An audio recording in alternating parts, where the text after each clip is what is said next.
सभी को नमस्कार। बीए प्रथम वर्ष संगीत विषय पाठ्यक्रम के अंतर्गत आज हम प्रथम प्रश्न पत्र से यूनिट 4 से स्वामी हरिदास जी की जीवनी के बारे में चर्चा करेंगे और स्वामी हरिदास जी के बारे में इस वीडियो के माध्यम से जानेंगे। तो आइए जानते हैं स्वामी हरिदास जी के बारे में। स्वामी हरिदास जी का जन्म भाद्रपद शुक्ल पक्ष अष्टमी 1535 विक्रम संवत को हुआ था। इनकी जो जन्मभूमि रही है वो रही है वृंदावन उत्तर प्रदेश में, और इनकी जो मृत्यु हुई थी वो 1630 ईस्वी विक्रम संवत में हुई थी, और इनका जो मृत्यु का स्थान रहा है वो निधिवन निकुंजवन वृंदावन में। अभिभावक इनके माता पिता श्री आसुधीर जी थे और माता इनकी चित्रा देवी थी। पिता इनके आसुधीर जी थे और माता चित्रा देवी। कर्म भूमि इनकी ब्रजभूमि ही रही है, और इनका जो कर्म क्षेत्र रहा है वो भक्ति कवि, शास्त्रीय संगीतकार एवं सखी संप्रदाय प्रवर्तक ये रहे हैं। नागरिकता इनकी भारतीय हैं। इन्होंने जो लेख लिखे हैं, इनसे संबंधित जो लेख हैं वो ललिता सखी, स्वामी आसुधीर, सखी भाव संप्रदाय, वृंदावन आदि रहे हैं। जन्मोत्सव के बारे में हम जब बात करते हैं तो राधा अष्टमी के पावन पर्व में स्वामी हरिदास जी का पाटोत्सव यानी जन्मोत्सव वृंदावन में बड़े ही धूमधाम के साथ में अभी मनाया जाता है। और स्वामी हरिदास जी प्रसिद्ध गायक तानसेन जी इनके शिष्य थे। सम्राट अकबर इनके दर्शन करने वृंदावन गए थे, और केलीमाल में इनके 100 से अधिक पद संग्रहित हैं। अब हम इनके बारे में और जानते हैं और बात करते हैं, समझते हैं। तो ये स्वामी हरिदास जी भक्त कवि, शास्त्रीय संगीतकार तथा कृष्णोपासक, सखी संप्रदाय के प्रवर्तक, जिन्हें हरिदासी संप्रदाय भी कहते हैं। इन्होंने ही ललिता सखी का और इन्हें ही ललिता सखी का अवतार माना जाता है। इनकी छाप रसिक है। इनके जन्म स्थान और गुरु के विषय में वैसे कई मत प्रचलित हैं, लेकिन आपको जो बताया है कि इनका जन्म भाद्रपद शुक्ल पक्ष में अष्टमी 1535 को वृंदावन में हुआ है। और इनके विवाह की जब हम बात करते हैं तो युवा होने पर माता पिता ने हरिदास जी का विवाह हरिमती नामक परम सौंदर्यमयी एवं सद्गुणी कन्या से कर दिया था, किंतु हरिदास जी की आसक्ति तो अपने श्यामा कुंज बिहारी का अतिरिक्त अन्य किसी में थी ही नहीं। उन्होंने गृहस्थ जीवन से विमुख देखकर उनकी पतिव्रता पत्नी ने उनकी साधना में विघ्न उपस्थित न होने के उद्देश्य से योगाग्नि के माध्यम से अपना शरीर त्याग दिया, और उनका तेज हरिदास जी के चरणों में लीन हो गया। गृह त्याग। अब हरिदास जी का मन घर गृहस्थी में नहीं लगा। वे उपवनों में, सरसरिता के तट पर और एकांत स्थानों में विचरण किया करते थे।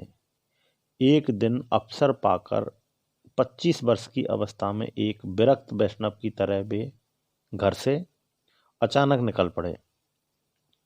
माता पिता का स्नेह, भगवद अनुराग की रसमयी सीमा में बढ़ने से उन्हें रोक न सका, और परिवार सुख वैराग की अचल नींव को न हिला सका। बचपन में उन्हें काव्य और संगीत की सुंदर शिक्षा मिली थी।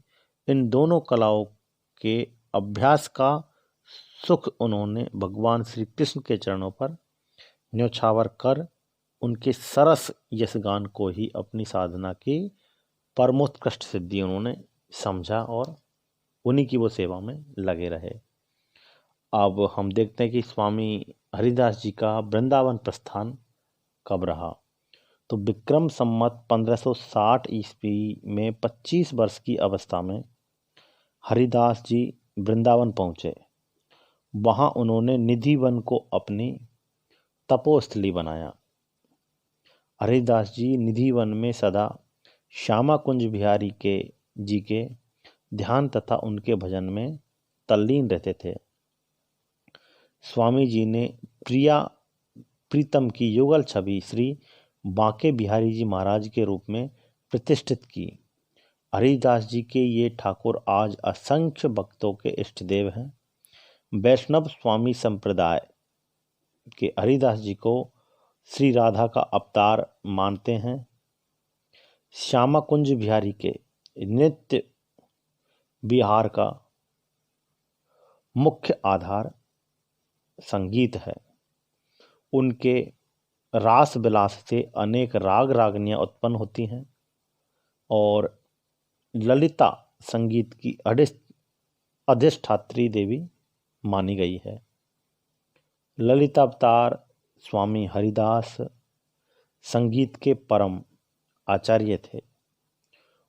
इनका संगीत उनके अपने आराध्य की उपासना को समर्पित था, यानी ये भगवान श्री कृष्ण के लिए ही गाते थे, किसी राजा महाराजा को नहीं, यानी किसी के लिए नहीं गाते थे।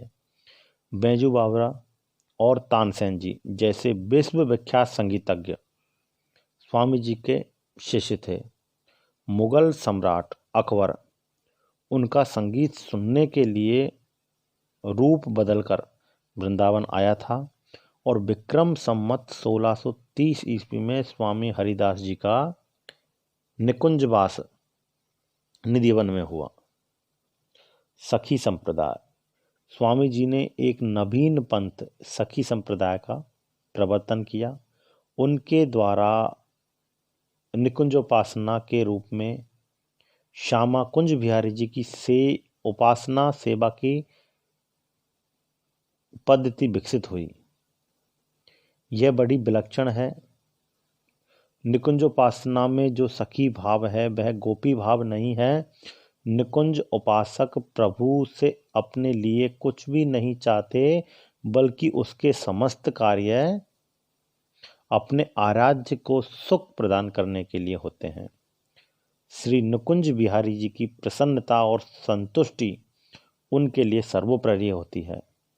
तो राधा अष्टमी के पावन पर्व में स्वामी हरिदास जी का पाटोत्सव या जन्मोत्सव वृंदावन में बड़े ही धूमधाम से मनाया जाता है और सायंकालीन मंदिर में चाव की सवारी निधिवन में स्थित उनकी समाधि पर जाती है।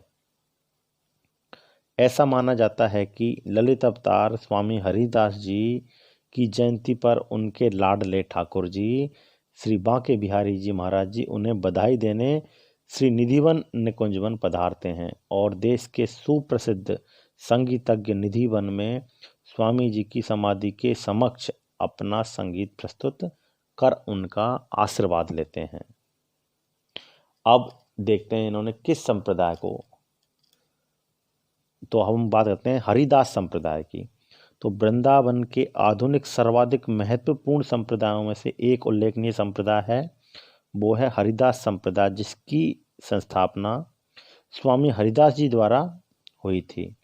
वृंदावन आधुनिक मंदिरों में विशिष्ट एक प्रख्यात मंदिर है जो श्री बांके बिहारी जी के मंदिर के नाम से लोक विख्यात है। यह गोसाई जी तथा उनके वंशधरों के आधिपत्य में है। इस वंश परंपरा के लोगों की संख्या 19वीं सदी में लगभग 500 थी। श्री कृष्ण को समर्पित यह मंदिर हरिदासी संप्रदाय का मुख्य वास मात्र ही नहीं वरन संपूर्ण भारत में एकमात्र मंदिर है जिस पर गोस्वामियों का एकाधिकार है। अब 70,000 रुपये की धनराशि से इनका पुनर्निर्माण निकट अतीत में ही हुआ। यह निधि दूर पास के यजमानों से 13 वर्ष के अंतराल में एकत्र की थी। सामान्य किंतु अत्यंत सारभूत स्वरूप के लाल पत्थर से निर्मित इस विशद वर्गाकार मंदिर का प्रमुख केंद्रीय द्वार संगमरमर से बना हुआ है, जो अत्यंत ही प्रभावशाली है। यह भवन निर्माण शिल्प का एक प्रसन्न आदर्श प्रस्तुत करता है। यह सभ्य संसार के ऐसे कतिपय स्थलों में से एक है जहाँ पर भारतीय शिल्प मृत अतीत की परिश्रम संध्या प्रति मात्र न होकर एक जीवंत कला है, जो निरंतर स्वतः ही विकसित की प्रक्रिया में प्रवर्धमान है। गोसाइयों के वंशानुक्रमानुसार यह संपत्ति 2 भागों में विभक्त हुई। उसका एक भाग स्वयं एक ब्रह्मचारी का था और उसके भ्राता जगन्नाथ के मेघस्वाम, मुरारीदास और गोपीदास जी नामक 3 पुत्र थे, जिनके ये तीनों स्थानों में दिवंगत हो गए। तो इस प्रकार से हमने हरिदास संप्रदाय, सखी संप्रदाय, इनका वृंदावन प्रस्थान और इनका जीवन परिचय हमने जाना है। तो स्वामी हरिदास जी उच्च कोटि के संगीतज्ञ थे। अकबर इनके दर्शन करने के लिए वृंदावन आए थे और केलीमाल में इनके 100 से अधिक पद संग्रहित हैं और इनकी वाणी बहुत ही सरस और ये भावुक हैं। तो आज हमने स्वामी हरिदास जी की जीवनी के बारे में समझा है। मैं आशा करता हूँ सभी बच्चों को समझ में आएगी। बहुत ध्यान से अच्छे से सीखेंगे, अपनी नोटबुक्स में लिखेंगे और जब आपसे परीक्षा के दौरान पूछा जाएगा तो सभी विद्यार्थी बहुत अच्छे से इनका जवाब देंगे। इस वीडियो के पीडीएफ्स आपके ऑफिशियल व्हाट्सएप महाविद्यालय की पर भेज दिए जाएंगे। वहाँ से आप इसकी पीडीएफ ले सकते हैं। धन्यवाद।